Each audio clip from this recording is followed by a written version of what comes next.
ये औचक निरीक्षण हो रहे हैं तो समय से केंद्र पहुंचना होता है।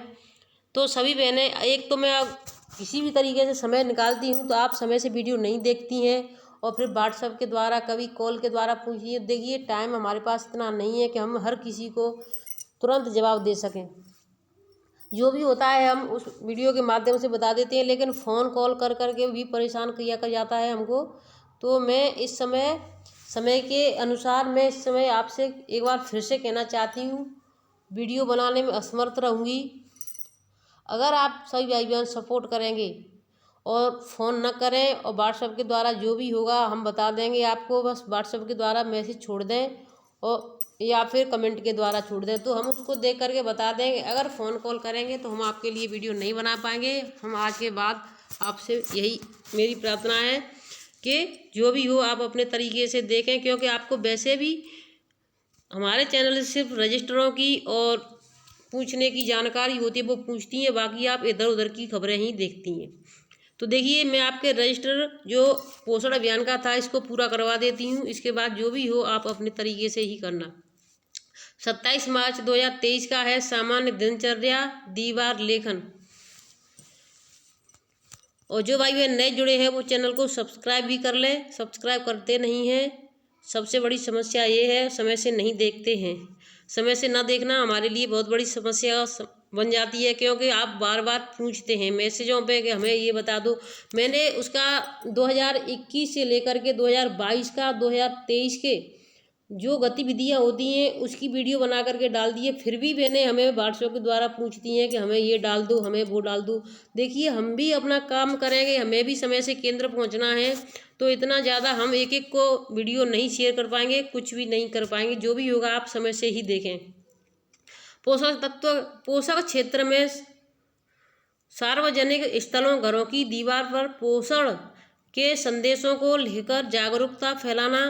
यानी जो मोटा अनाज और जो सभी चल रहा है इस समय चल रहा था, तो उसके यहाँ पर जैसे कहीं जाते, जैसे कोई स्थल है, सामाजिक स्थल है, पंचायती घर है, या फिर कहीं आपके सार्वजनिक और जैसे स्कूल की दीवार है, या कहीं जैसे रास्ते में निकलते हैं तो और जैसे किसी और के मकानों की दीवार होती हैं तो उस पर लेखन कर देते हैं, तो इंसान चलते हुए जो पढ़ता है उसको जल्दी कैच कर लेता है। गृह भ्रमण पोषण के 5 सूत्र, डायरिया से बचाव हेतु परामर्श। यानी अब गर्मियाँ आने वाली हैं तो दस्त और जो अब चलेगा इस समय दस्त ज़्यादा होते हैं, उल्टियाँ दस्त, तो उससे बचाव के परामर्श भी देने होते हैं गृह भ्रमण के समय। वृद्ध निगरानी मैंने आपको बता दी है, एक मैंने अब बार बार पे इसको नहीं बताऊंगी। और वृद्ध निगरानी के बाद आपको पता है कि हैंड वॉशिंग डे, वो भी हर एक में है। अब आ जाता है आपका 28 तारीख किशोरी समूह की बैठक, गर्भवती धात्री महिलाओं की बैठक। तो किशोरी और गर्भवती धात्री महिलाओं की बैठक पोषक क्षेत्र की सभी किशोरियों के साथ बैठक कर किशोरियों के स्वास्थ्य, स्वच्छता एवं पोषण के विषय पर चर्चा पर जागरूकता करना। श्री अन्न मिलेट के उपभोग एवं महत्व विषय पर किशोरी बालिकाओं, गर्भवती धात्री महिलाओं के साथ बैठक में चर्चा करना। गृह भ्रमण पोषण के 5 सूत्र, एनीमिया की दर को कम करने हेतु परामर्श। यानी एनीमिया यानी कि जो खून की कमी आती है, चाहे वो महिला हों या फिर किशोरियाँ हों या फिर बच्चे हों, तो उनके बचाव या उसको कम कैसे कर सकते हैं हम अपने घरेलू तरीक़ों से भी, तो इसके लिए हमें परामर्श देने होंगे। हैंड वॉशिंग डे हर एक में है और आपका वृद्ध निगरानी और गृह भ्रमण हर एक में है। फिर आपका 28 तारीख ये आपका निकल गया, 28 का 2 बार हो चुका है। 29 तारीख आ गया, 29 में क्या है, तो देखिए 29 का भी मैं आपको दिखाना चाहूँगी।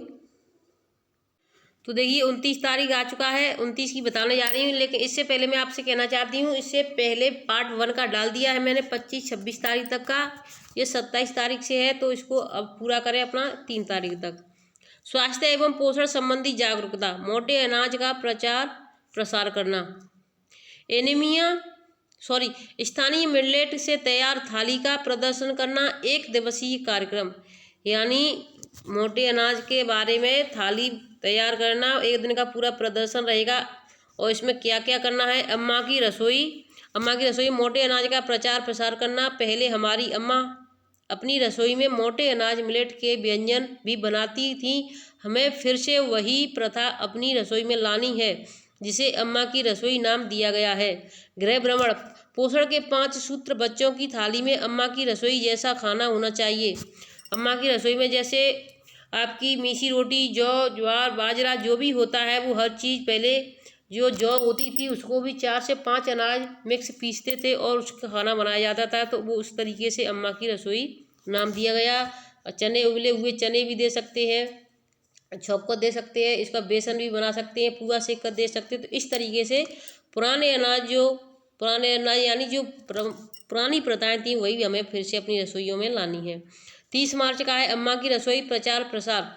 समुदाय के बीच किचन गार्डन पोषण वाटिका के निर्माण एवं उपयोगिता विषय पर चर्चा, जागरूकता फैलाना। साथ ही किचन गार्डन में औषधियाँ पौधों यथा तुलसी, नीम, पुदीना, हल्दी, अदरक इत्यादि लगाने एवं इसके महत्व के बारे में जागरूकता फैलाना। गृह भ्रमण। 3 से 6 वर्ष गर्भवती धात्री महिलाओं, किशोरी बालिकाओं के खानपान में श्री अन्न मिलेट को शामिल करने हेतु परामर्श देना। वृद्ध निगरानी के बारे में आपको पता है, 3 से 6 वर्ष के बच्चों का वजन, लंबाई, सेम बच्चों के बारे में जानकारी देना। 31 तारीख आ जाता है आपका मलिन बस्तियों में मोटा अनाज।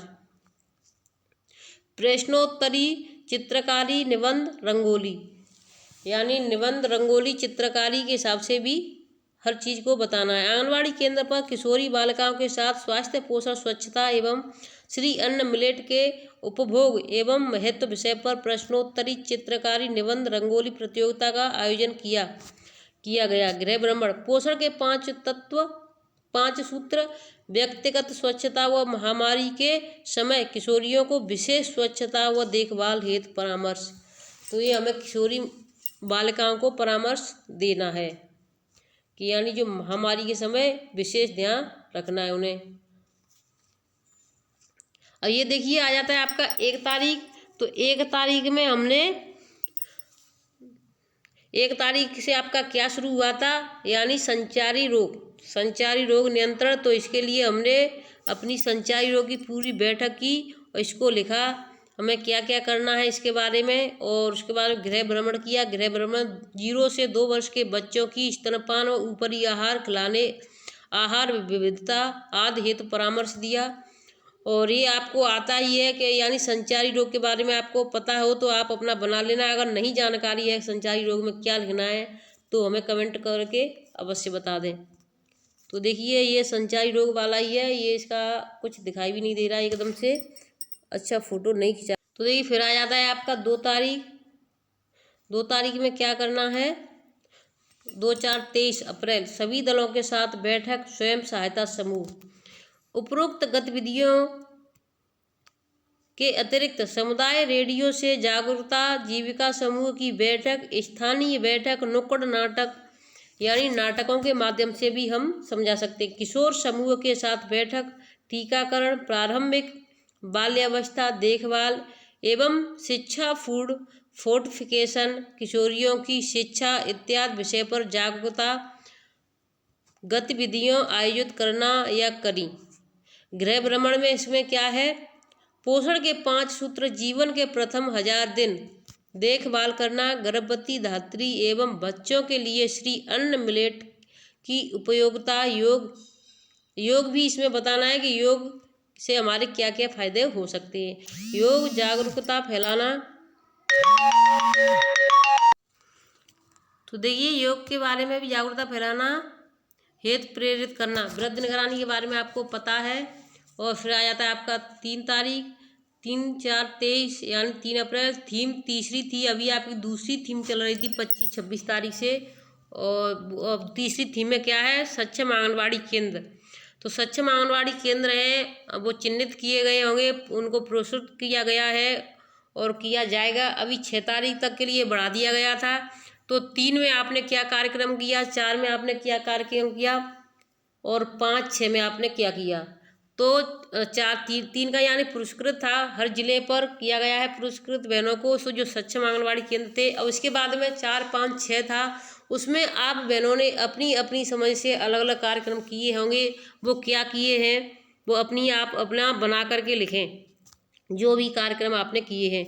और इसमें 3 तारीख में सक्षम आंगनबाड़ी में आपको क्या है पुरस्कृत करना, मासिक वृद्धि के बारे में जानना, व्यक्तिगत स्वच्छता के बारे में बताना, ऊंचाई लंबाई सेम बच्चों की और आहार की स्थिति, यानी आहार की स्थिति कैसी होनी चाहिए उस बच्चे को भी पुरस्कृत किया गया था जिस बच्चे ने 6 माह तक अपनी माँ का दूध पिया, टीके समय पर लगे, पूरे समय पर वजन कराया हर माह, और जैसे ही 6 माह बीते उसने अपना अर्ध ठोस आहार देना शुरू किया, और साथ ही साथ आंगनबाड़ियों से जो मिलता था पुष्टार वो भी, यानी पोषाहार मिलना, उसको नियमित सेवन करना।